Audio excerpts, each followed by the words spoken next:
नमस्कार सभी को। परीक्षा जंक्शन के प्लेटफॉर्म पे आप सभी का हार्दिक स्वागत है। और आज फिर हम पॉलिटी के पार्ट 4 कॉन्स्टिट्यूशनल असेंबली की तरफ आगे बढ़ने वाले हैं।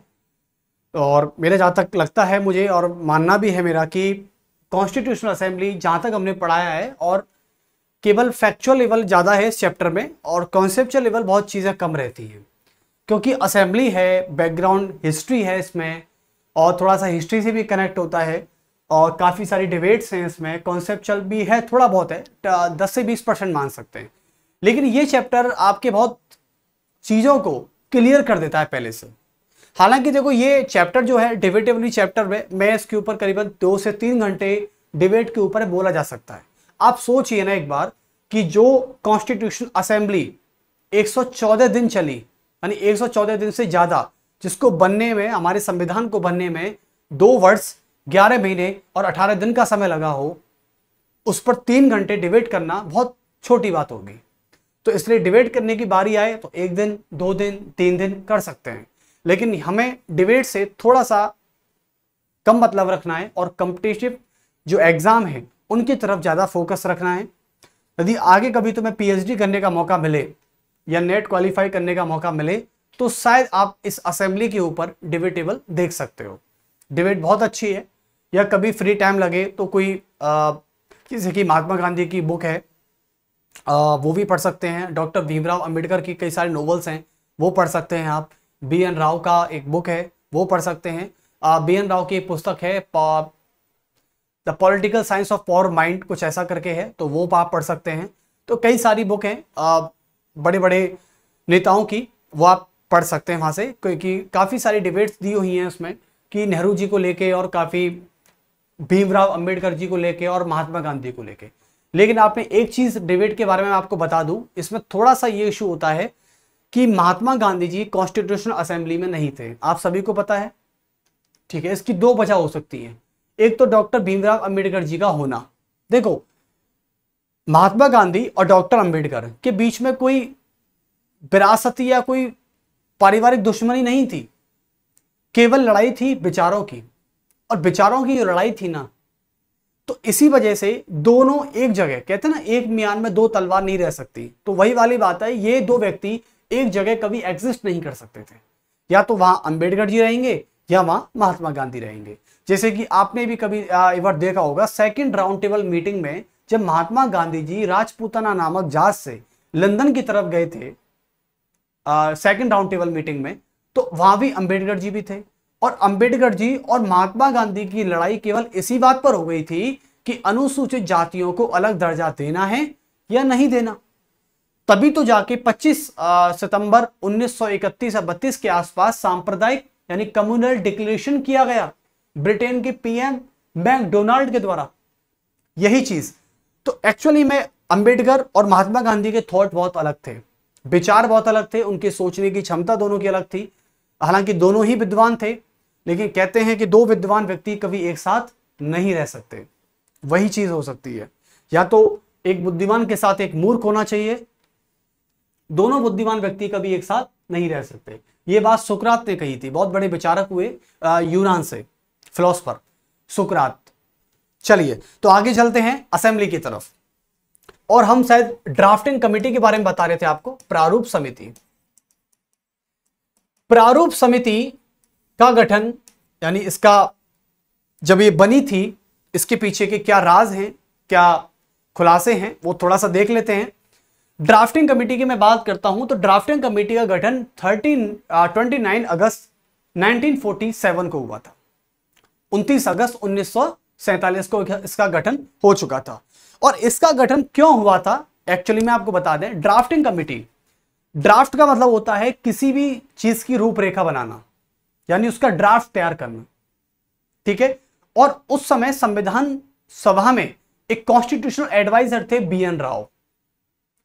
और बी एन राव एकमात्र ऐसे व्यक्ति हैं जो अंबेडकर जी से ज्यादा पढ़े लिखे थे, यानी पूरी संविधान सभा में अंबेडकर जी से ज्यादा कोई पढ़ा लिखा व्यक्ति नहीं था।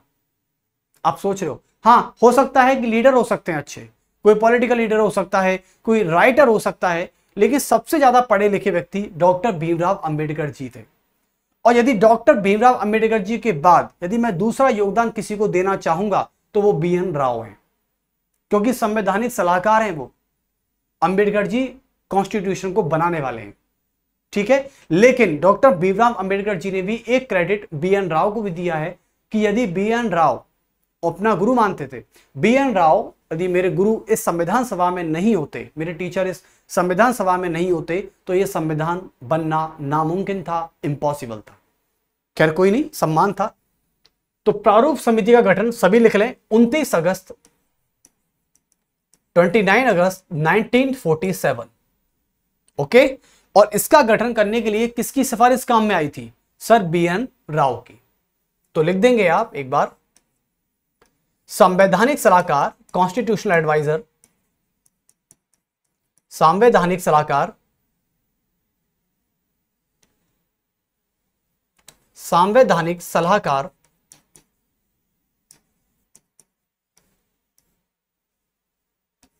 सर BN राव,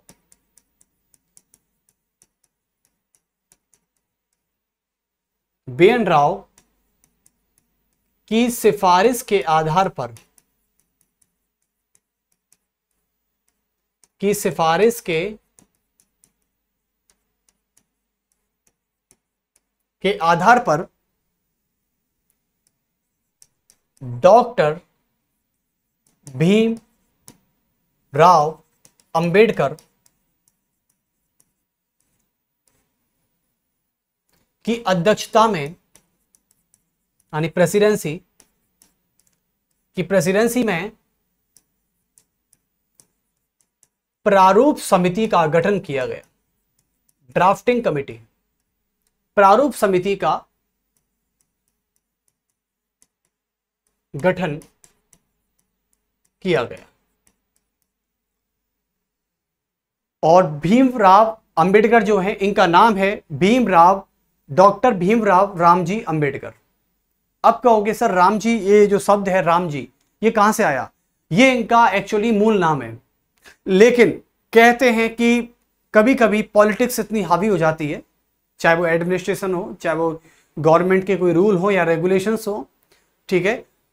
तो वहां पे पॉलिटिक्स इतनी हावी हो गई कि भीमराव अंबेडकर जी को अपना रामजी जो शब्द है ये छुपाना पड़ गया। देखो, नाम नहीं लेना चाहूंगा किसी पार्टी का, लेकिन फिर भी किसी को ऐतराज था, किसी को ऐतराज नहीं था इस पर। तो हालांकि आज चलन की भाषा में देखें तो इनको राव अंबेडकर कहा जाता है, लेकिन इनका मूल नाम जो है वो रामजी अंबेडकर था। जब संविधान सभा ने संविधान बनाकर तैयार कर दिया था डॉक्टर अंबेडकर जी ने, तो उस समय इन्होंने अपने हस्ताक्षर रामजी के नाम से ही किए थे। आज भी आप उठा के देख सकते हो, आप गूगल पे भी डाल सकते हो, वहां से आपको मेन कॉपी मिल जाएगी, एक प्रिंट आउट, तो वहां से देख सकते हो, पूरा नाम लिखा हुआ है रामजी अंबेडकर। ड्राफ्टिंग कमेटी तैयार हो गई है। अब ड्राफ्टिंग कमेटी में टोटल कितने मेंबर थे, ये क्वेश्चन एक बार SSC में पूछा गया था, स्टाफ सिलेक्शन कमीशन, ऐसा CGL का था, मार्च टर्म थी यहां 2024 मार्च में, ठीक है। तो वहां पूछा गया था कि ड्राफ्टिंग कमेटी में कुल कितने सदस्य हैं या थे, तो उसमें आपको लिखना है 7। कितने? 7, इंक्लूडिंग डॉक्टर भीमराव अंबेडकर। प्रारूप समिति में कुल 7 सदस्य थे। अध्यक्ष कौन है? सभी को पता है, अध्यक्ष जो प्रेसिडेंट हैं ड्राफ्टिंग कमेटी के, डॉक्टर भीमराव अंबेडकर। डॉक्टर भीमराव अंबेडकर ये अध्यक्ष थे। बाकी के मेंबर थे, कौन थे? बाकी के मेंबर, सदस्य, ठीक है। अब सदस्यों की बात करते हैं, जैसे कि N गोपाल स्वामी अयंगर, N गोपाल स्वामी अयंगर। उसके बाद सदस्य में बात करें KM मुंशी,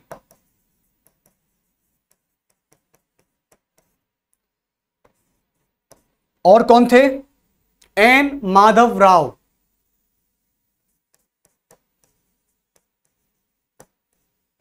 एन माधव राव। और कौन थे? T T Krishnamachari. T T Krishnamachari. Okay. और कौन थे? Sir Alladi Krishnaswami Iyer. ये सर नाम नहीं था इनका, ये सर जो थी उपाधि थी। सर अल्लादी कृष्ण स्वामी अय्यर, काफी बड़ा नाम है, सर अल्लादी कृष्ण स्वामी अय्यर। कितने हुए? 1 2 3 4 5 6, 6 हो चुके हैं। अभी एक नाम और है। चलिए, टोटल 7 मेंबर थे। डिजिट को याद रखना है बस। बहुत से लोग 6 कराते हैं, कहते हैं सर डॉक्टर अंबेडकर तो अध्यक्ष थे ना, सदस्य थोड़ी थे। अरे कमेटी में तो थे ना, टोटल कमेटी में तो थे ना। जो कमेटी में थे उन सभी को इंक्लूड करके चलेंगे हम।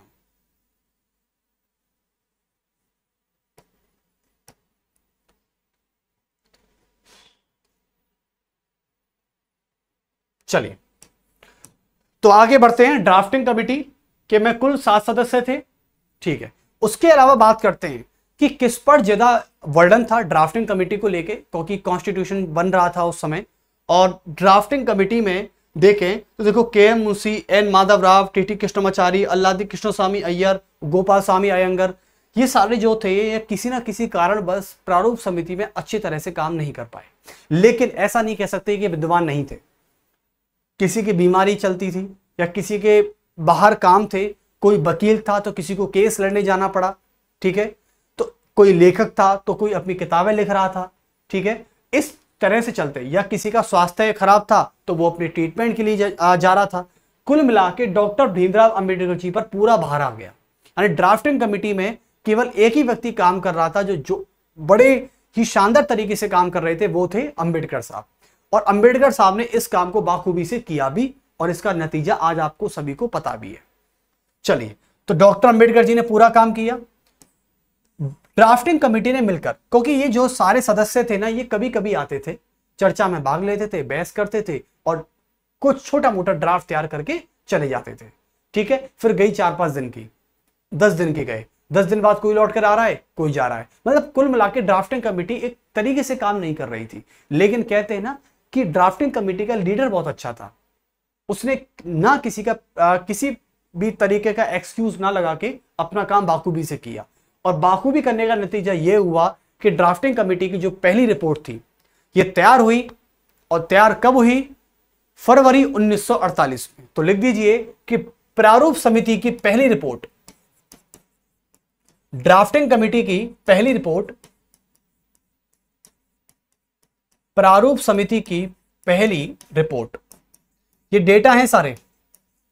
अब ये मत कहना कि इसमें भी कॉन्सेप्ट चाहिए, इसमें कॉन्सेप्ट नहीं मिल सकता, ये डेटा है, डेटा वाइज चलना पड़ेगा। लेकिन थोड़ी बहुत कहानी फिर भी मैं बता रहा हूं। प्रारूप समिति की पहली रिपोर्ट थी फरवरी 1948। इस डेट को नोट डाउन कर लीजिएगा, ये पूछी जाती है, क्योंकि ये किसी को याद नहीं रहती और डेटा किसी को याद रहते ही नहीं है। प्रारूप समिति की पहली रिपोर्ट। सेकंड रिपोर्ट के बारे में लिखा जाए तो आप लिख सकते हैं, दूसरी रिपोर्ट आई थी अक्टूबर 1948 में, अक्टूबर 1948 में।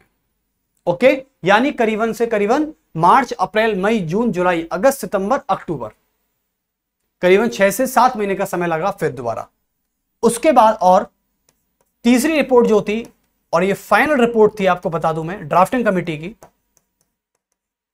तीसरी रिपोर्ट आई थी 4 नवंबर 1948 को।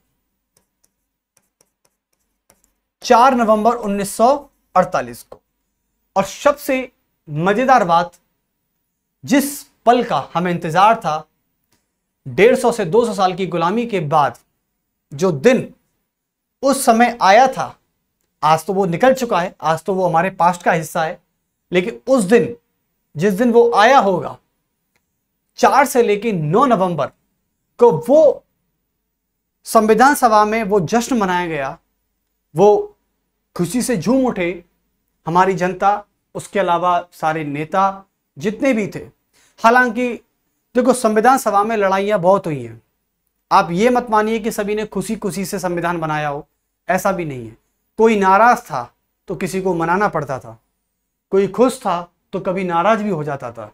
तो ये सारा सिलसिला कॉन्स्टिट्यूशन असेंबली में चलता रहा, संविधान बनता रहा, कोई नाराज होता रहा तो किसी को मनाते रहे। ये सिलसिला बहुत लंबे समय तक चला, 1 या 2 दिन की बात नहीं थी, 2 साल का समय लग गया, लगभग से लगभग 3 साल लग गया। तो चलिए, वो दिन क्या था जरा इसको बता देते हैं, और इसको पढ़ाते हुए मुझे और आपको शायद पढ़ते हुए बहुत गर्व की बात होगी। 4 नवंबर 1948 से लेके जब ये फाइनल रिपोर्ट थी, और फाइनल रिपोर्ट का मतलब होता है कि भाई साहब तैयार हो, आप जो आपने बना दिया है उस पे आप एग्री हो, हाँ थोड़ा बहुत चेंज करना पड़ेगा आगे पीछे तो वो कर देंगे। तो 4 नवंबर से लेके और 9 नवंबर के बीच में, 4 से लेके और 9 नवंबर 1948 के बीच में हमारे संविधान को पहली बार पढ़ा गया था। यह क्वेश्चन बहुत ही इंपॉर्टेंट है कॉम्पिटिटिव एग्जाम के लिए, चाहे एग्जाम कोई भी हो। अभी रेलवे की भर्ती भी आ चुकी है और रेलवे में शायद कहीं हद तक 7,000 पद हैं, तो यह भी बहुत अच्छा मौका है। तो एक चीज है, 4 नवंबर से लेके और 9 नवंबर 1948 के बीच में संविधान को पहली बार पढ़ा गया था। और संविधान किसने पढ़ा, ये कोई पर्टिकुलर नहीं है, संविधान किसी एक व्यक्ति का नहीं है, संविधान सबका है। यदि किसी एक व्यक्ति ने इसका प्रोनाउंसिएशन किया होगा तो सभी व्यक्तियों ने उसको रिपीट किया होगा। चलिए, तो लिख दें यहां पर कि संविधान को इस दिन पहली बार पढ़ा गया, यानी चर्चा मान लो, संविधान को इस दिन पहली बार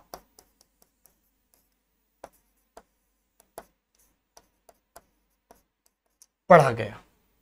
ओके, चर्चा मान सकते हैं, बहस कह सकते हैं, डिबेट कह सकते हैं, कुछ भी कह सकते हैं, बातचीत भी कह सकते हैं।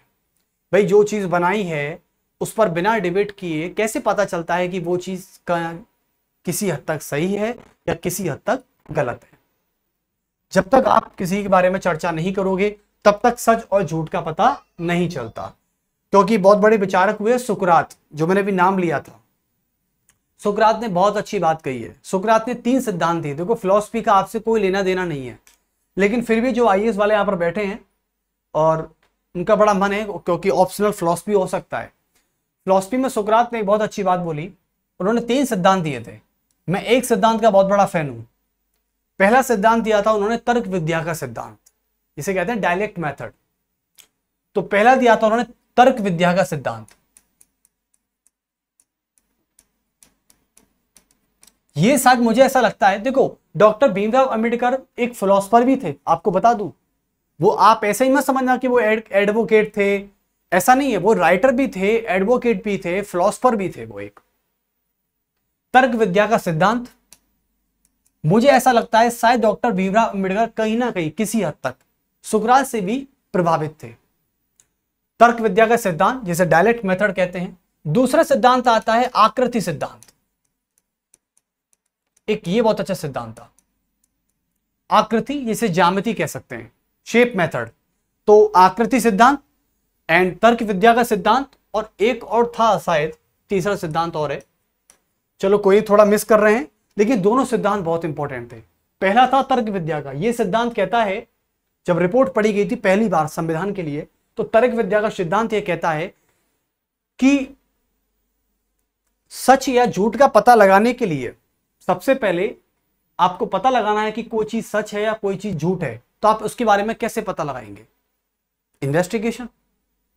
इन्वेस्टिगेशन क्या सही रास्ता हो सकता है? हाँ, इन्वेस्टिगेशन सही रास्ता हो सकता है, लेकिन यही अंतिम रास्ता नहीं हो सकता। बात को समझना, क्योंकि मैं आपको सिर्फ 4 से लेकर 9 नवंबर के बीच में होने वाली डिबेट के बारे में बताने की कोशिश कर रहा हूं। तो इन्वेस्टिगेशन एक सही रास्ता हो सकता है, लेकिन अंतिम रास्ता नहीं हो सकता सच को पता लगाने का। और शायद मैं मानता हूं कि आज हमारे भारत में जितने भी खुफिया एजेंसी हैं, जितने भी इन्वेस्टिगेशन एजेंसी हैं, चाहे सीबीआई है, चाहे आईबी है, चाहे रॉ है, चाहे सीआईडी है, कुछ भी है, आईबी, उन सब का एक ही मतलब होता है कि जो भी अपराधी है या जो आरोपी व्यक्ति है जिस पर आरोप लगा हुआ है, जैसे अभी आरजीकर मेडिकल केस में लगा हुआ था, कोलकाता केस में जो संदीप घोष आरजीकर मेडिकल कॉलेज के प्रिंसिपल थे, उन पर रेप का केस है, तो उनसे लगातार बातचीत की जा रही है। तो तर्क विद्या का सिद्धांत ये कहता है कि सच और झूठ का पता लगाने के लिए आपको सबसे पहले कन्वर्सेशन करनी होती है किसी से, क्योंकि कन्वर्सेशन बहुत कुछ बयान कर देती है। तो शायद इसीलिए डॉक्टर अंबेडकर जी ने सबसे पहले दिन यही बोला था कि 4 से लेकर 9 नवंबर के बीच में डायलेक्ट मेथड का यूज किया जाएगा, तर्क विद्या का सिद्धांत प्रयोग किया जाएगा। तो ये वहां से तर्क विद्या का सिद्धांत लिया है। अब सोचो कितना डीप थे डॉक्टर अंबेडकर जी कि उन्होंने सुकरात के कहां से किस मेथड को उठाया और कॉन्स्टिट्यूशन असेंबली में लाके रख दिया। तभी तो इसलिए नहीं कहते कि इतना पढ़ा लिखा व्यक्ति डॉक्टर अंबेडकर, लेकिन आज भी कुछ लोग इतने मूर्ख हैं कि डॉक्टर अंबेडकर जी पे सवाल उठा देते हैं, जो कि बहुत गलत है। खैर, अब बात करते हैं नेक्स्ट, दूसरी बार संविधान को या दूसरी बार चर्चा कब की गई थी, जरा इसके बारे में भी देख लेते हैं। ये डायरेक्ट मेथड काम कर रहा है। और आकृति सिद्धांत, चलो मैं आपको बता ही देता हूं, ये भी बड़ा इंटरेस्टिंग है क्योंकि मैं खुद फिलॉसफी से आता हूं तो बड़ा अच्छा लगता है फिलॉसफी। आकृति सिद्धांत ये कहता है कि दुनिया में हर एक चीज, दुनिया की हर एक चीज, चाहे कोई भी हो, वस्तु हो या इंसान हो, कुछ भी आप जो देख रहे हैं अपने आसपास, दुनिया की हर एक चीज 100% प्योर नहीं होती, 100% प्योर बिल्कुल नहीं होती, शुद्ध बिल्कुल नहीं होती। जैसे कि सुकरात ने एक बार अपने स्टूडेंट को बोला था कि त्रिभुज बना के बताइए, अपने एक स्टूडेंट को बोला कि बेटा इधर आओ और ट्रायंगल बना के बताओ। उस बच्चे ने बड़ी खुशी से ट्रायंगल बना दिया कि लीजिए ट्रायंगल बन गया। सुकरात ने कहा ये तो ट्रायंगल है ही नहीं। बच्चा शॉक हो गया, बच्चे ने कहा ट्रायंगल तो है ये। ट्रायंगल कैसे? कि तीनों जो भुजाएं हैं, जो 3 साइड्स हैं, वो 60 डिग्री एंगल पर स्लोप है, झुकाव में है, तो ट्रायंगल हो गया।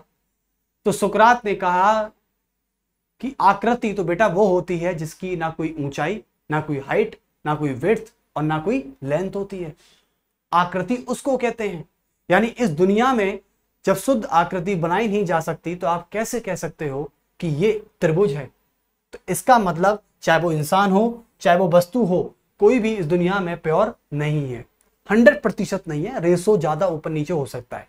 कोई 70% ईमानदार है तो कोई 20% ईमानदार है, लेकिन ईमानदार भी है और बेईमान भी है।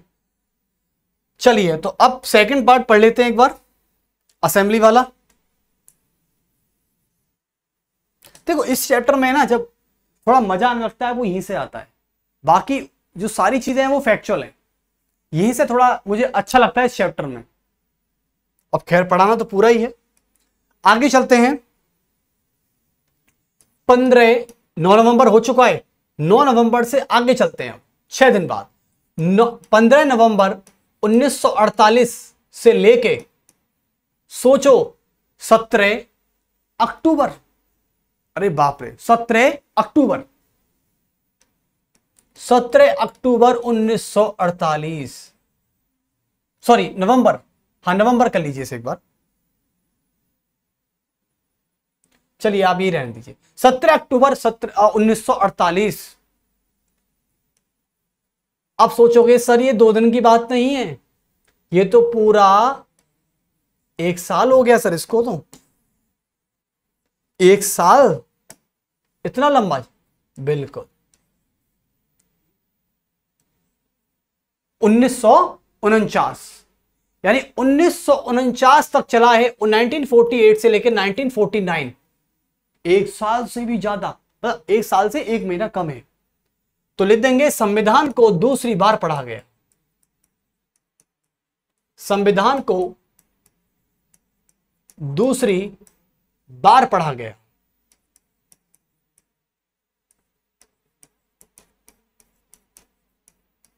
और नोट लगा के देखिएगा कि संविधान को सबसे अधिक समय तक कब पढ़ा गया, आंसर। और यही इसी समय में संविधान पर सबसे लंबी चर्चा की गई। इसी समय संविधान पर सबसे लंबी चर्चा की गई।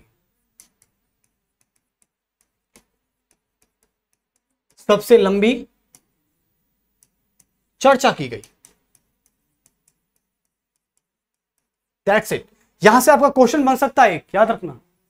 मैंने एक बार अपने टेस्ट सीरीज में दिया भी था ये क्वेश्चन बच्चों को, बच्चे घबरा गए, सर ये कहां से क्वेश्चन आ गया, आपने बताया नहीं। मैं कि लिखवाया तो है उनको, मैंने ये नहीं लिखवाया, ऑफलाइन बैच था एक्चुअली में, ऑफलाइन बैच था, ये मैंने नहीं लिखवाया उनको, ये लिखवा दिया, यहां से मैंने क्वेश्चन बना दिया, बस यही घूम गए। अब आते हैं तीसरी चर्चा। 17 नवंबर से लेके 17 नवंबर 1949 से लेकर, और यह चर्चा चलती है 26 नवंबर 1949, और वो दिन आ गया जिसका हमें इंतजार था। अंबेडकर जी के ऊपर मुझे एक बात याद आती है। जो लोग आज अंबेडकर जी को इतना बुरा भला कह देते हैं, मेरा देखो अपने अपने विचार हैं, आप कहिए, आपको कहने में कोई दिक्कत नहीं है। अंबेडकर जी ने इसी बात के लिए बहुत लड़ाई लड़ी है, स्वतंत्रता के ऊपर, बोलने की स्वतंत्रता, right to speech and expression.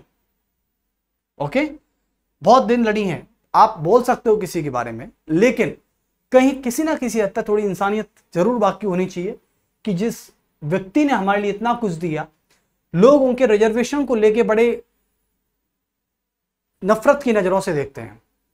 Reservation, अरे आप रिजर्वेशन को छोड़ भी दो तो आप फंडामेंटल राइट्स को देख लो। क्या फंडामेंटल राइट्स तो सभी के लिए होते हैं? वहां तो कोई जाति और धर्म नहीं है ना। ये देख लो, आप डीपीएसपी को उठा लो, आप आर्टिकल 32 को उठा लो, ये तो आप में देखा नहीं जाता, लेकिन रिजर्वेशन पर आप टिक चुके हो। खैर कोई नहीं, तीसरी चर्चा होती है, और 26 नवंबर 1949 को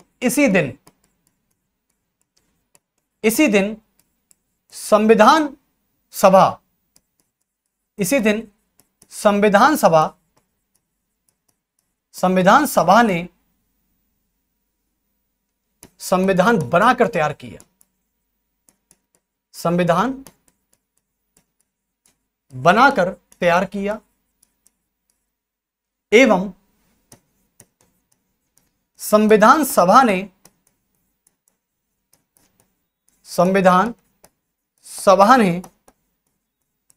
26 नवंबर 1949 को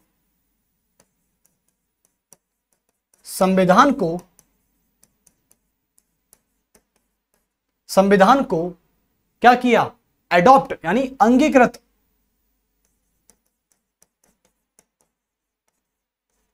अंगीकृत,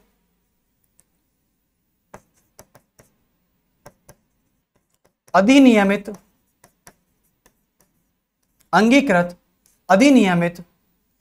एवं आत्मसमर्पित किया।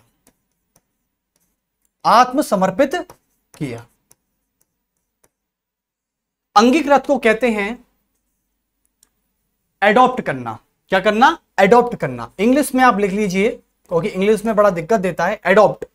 अधिनियमित को लिखना है इंग्लिश में इनएक्ट। क्या लिखना है?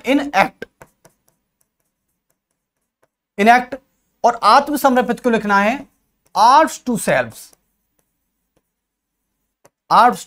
सेल्व्स। ये लिखना है। तो आपको 3 शब्द याद होनी चाहिए। आपके क्वेश्चन में आ सकता है कि संविधान सभा ने या संविधान को कब अंगीकृत किया गया, तो ये शब्द है आपका 1949 को। अंगीकृत, अधिनियमित और आत्मसमर्पित, इन तीनों वर्ड्स पे मैं बिल्कुल इस तरीके से ड्रॉ कर रहा हूं ताकि आपको पता रहे।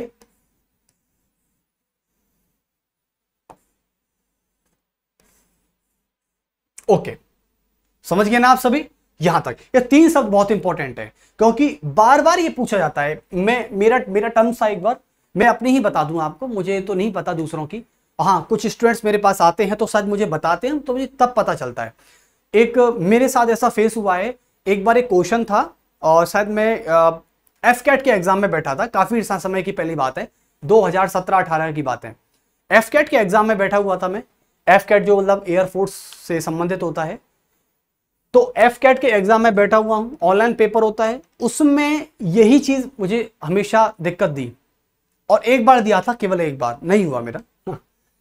तो उसमें यह सब था कि संविधान को कब अंगीकृत किया गया, 26 नवंबर 1949, 26 नवंबर 1948, 26 जनवरी 1950 या 24 जनवरी 1950।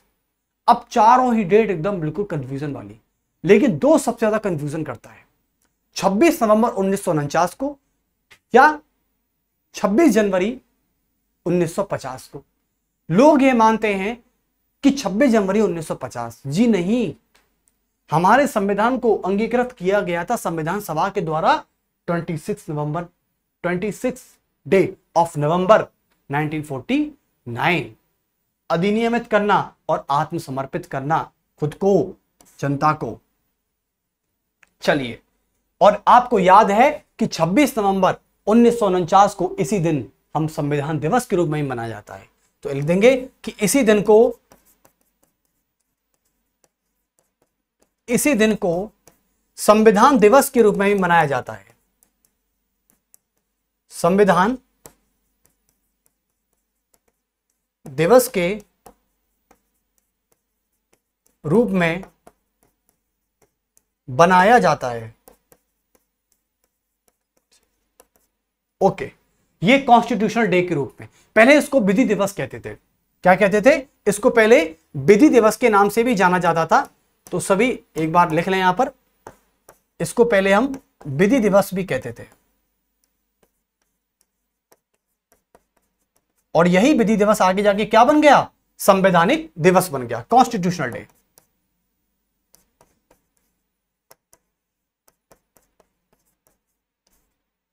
संवैधानिक दिवस बन गया।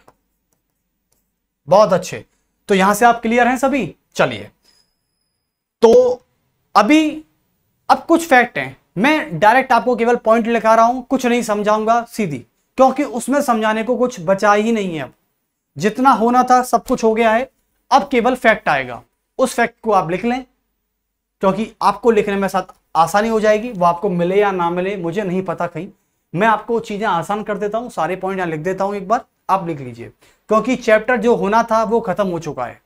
और यदि पेपर को टफ बनाना है, गवर्नमेंट ये चाहती है कि पेपर थोड़ा टफ बनाया जाए, सीटें कम हैं, बच्चे ज्यादा हैं, तो वो पेपर को थोड़ा सा घुमा भी सकती है।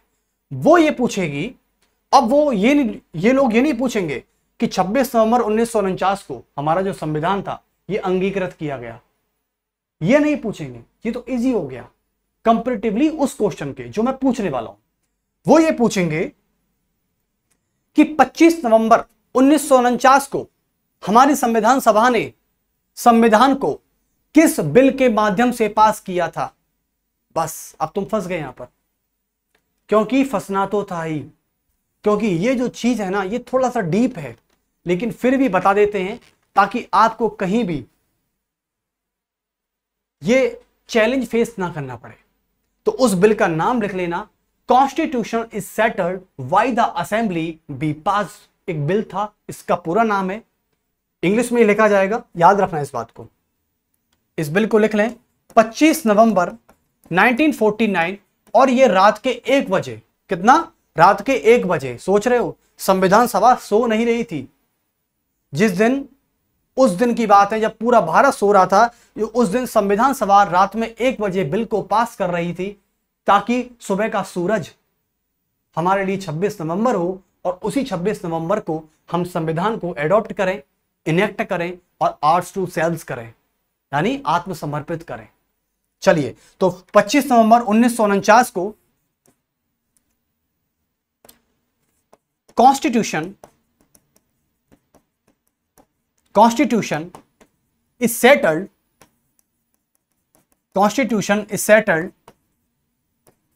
by the assembly, by the constitutional assembly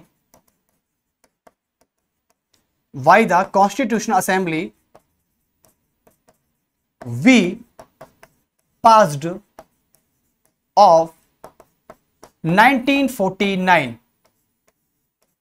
तो लिख लीजिए, constitution is settled by the assembly P passed of 1949। ये रात के 1 बजे बिल पास हुआ था, मैं आपको बता दूं। चलिए, और इस बिल को पास होने के बाद जब सूरज उदय हुआ हमारा, यानी रात मतलब 26 मान लेते हैं एक्चुअली में, ठीक है, 12-1 बजे के आसपास पास हुआ था।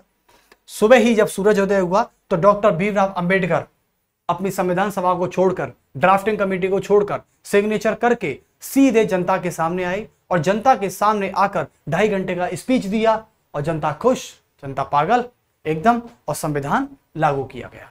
खैर, यहां तक हमारी यात्रा पूरी हुई संविधान बनाने को लेकर। अब संविधान के बारे में कुछ इंपॉर्टेंट फैक्ट हैं, एक बार वो देख लेते हैं।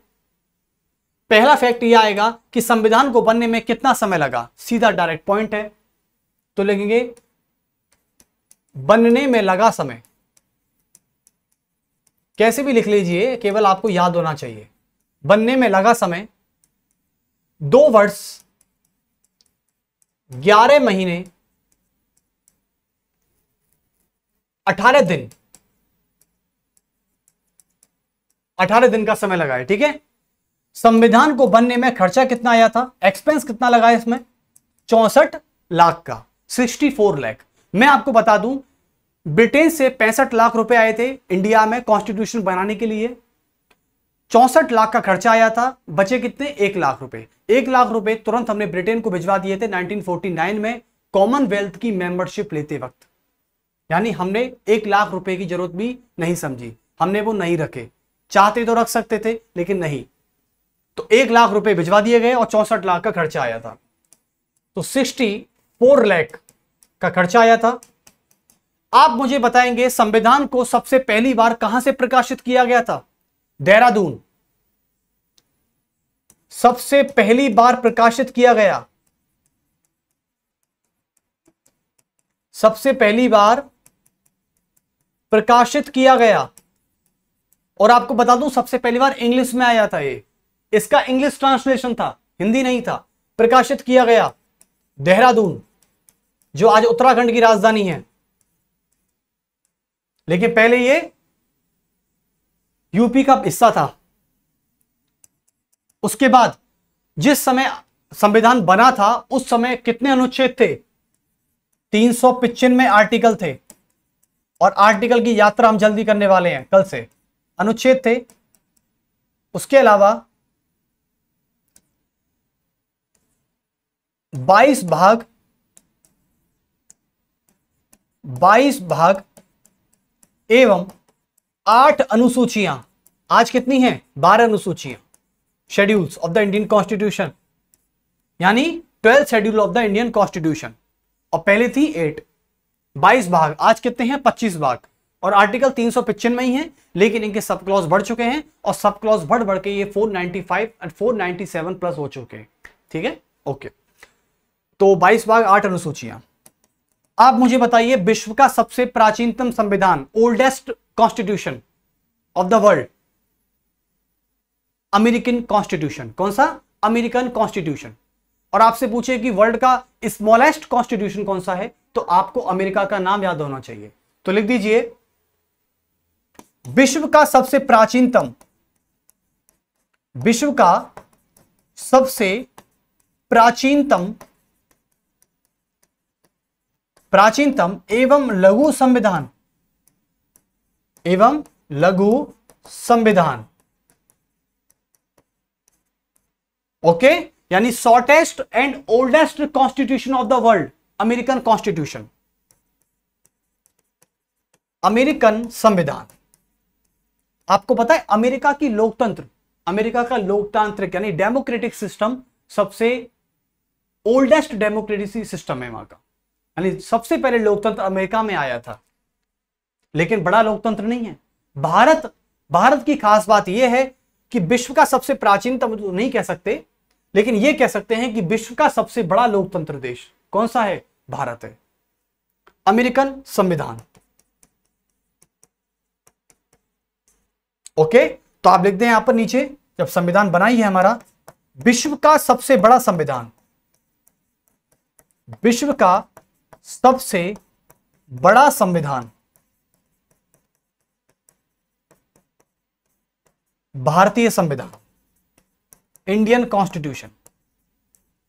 भारतीय संविधान। एक चीज तो है, भारत के संविधान में 395 अनुच्छेद और आज हो चुके हैं 497 प्लस, यानी 500 टच करने वाले हैं कुछ ही समय में। हमारे यहां पे 500 अनुच्छेद हो चुके हैं, जिनके सब क्लॉज बढ़ बढ़ के। अमेरिका में केवल 7 कॉन्स्टिट्यूशन है, कितने, सॉरी 7 अनुच्छेद हैं। अमेरिका में केवल 7 आर्टिकल हैं और यहां पर कितने, 395। यहां तो भैया आईपीएस, ओ सॉरी बीएनएस ले लो, बीएनएसएस ले लो, आईईएस ले लो, सीआरपीसी पहले जो चलता था, criminal procedure code, Indian penal code, Indian evidence act, IP section हो गए, तो काफी सारे लोग हैं यहां पर। चलिए, तो यहां तक सभी को समझ में आया। और भारतीय ध्वज कब एक्सेप्ट हुआ, ये सारी बातें 24 जनवरी 1950 को हो चुकी थी।